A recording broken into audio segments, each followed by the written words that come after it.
The town hall in Des Moines, Iowa, was alive with its usual political fervor, a microcosm of democracy in action.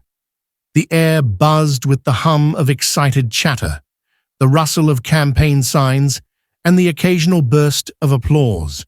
Cameras flashed like lightning, capturing every moment of the spectacle. At the center of it all stood Donald Trump, his larger-than-life presence commanding the room as he delivered his speech with the confidence of a man who had spent decades in the spotlight.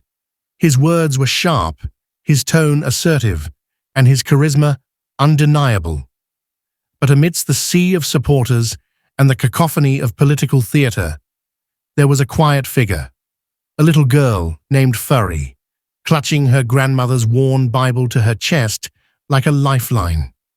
Furry was only 8 years old, but her eyes carried a weight far beyond her years. She had come to the town hall with a question, one that had been burning in her heart for weeks. It wasn't a question about taxes or healthcare or even the economy. It was something deeper, something that had been gnawing at her soul. She had rehearsed it over and over, whispering it to her reflection in the mirror, to her stuffed animals, and to the stars outside her window. She wasn't sure why she felt so compelled to ask it, but something inside her told her she had to. It was as if the question itself had chosen her, demanding to be heard. The room was electric with anticipation as Trump finished his speech and opened the floor for questions. Hands shot up across the audience, eager to seize the moment. Furry hesitated, her small hand trembling as she raised it. She felt impossibly small in the vast room, surrounded by adults who seemed so sure of themselves.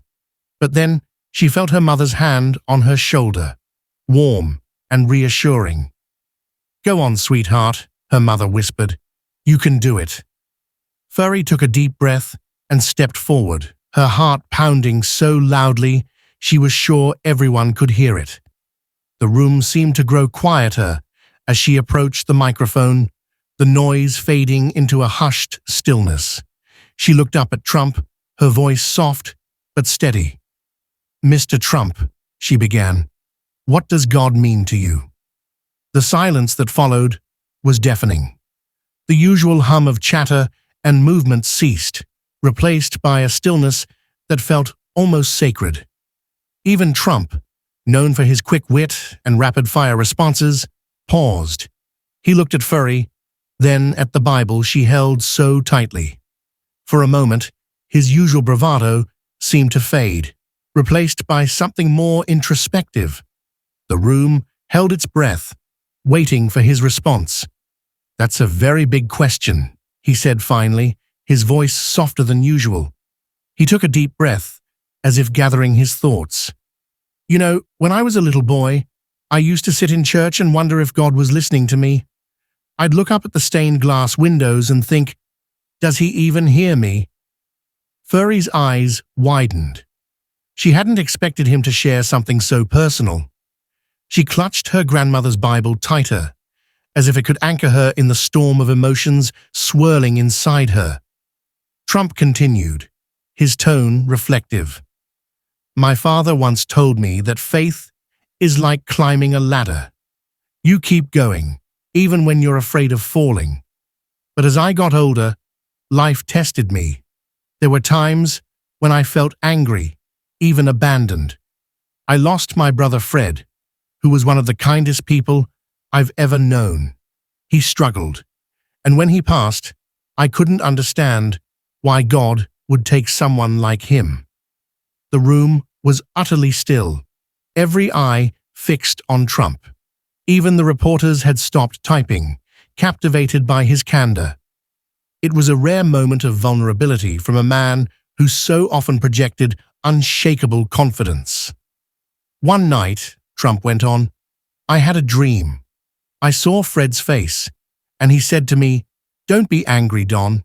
You've got work to do.' That dream changed something in me. It made me realize that faith isn't about having all the answers. It's about trusting that there's a greater plan, even when we can't see it. Tears welled up in Furry's eyes. She didn't fully understand everything he was saying, but she felt the weight of his words in her heart. It was as if he had reached into her soul and touched something deep and unspoken. She clutched her grandmother's Bible tighter, the leather cover warm against her palms. Trump looked at her, his expression softening. "You asked me what God means to me," he said. "I think God is like that ladder my father talked about. Sometimes it's shaky, and sometimes you're scared to take the next step. But you keep climbing because you know there's something greater waiting for you at the top."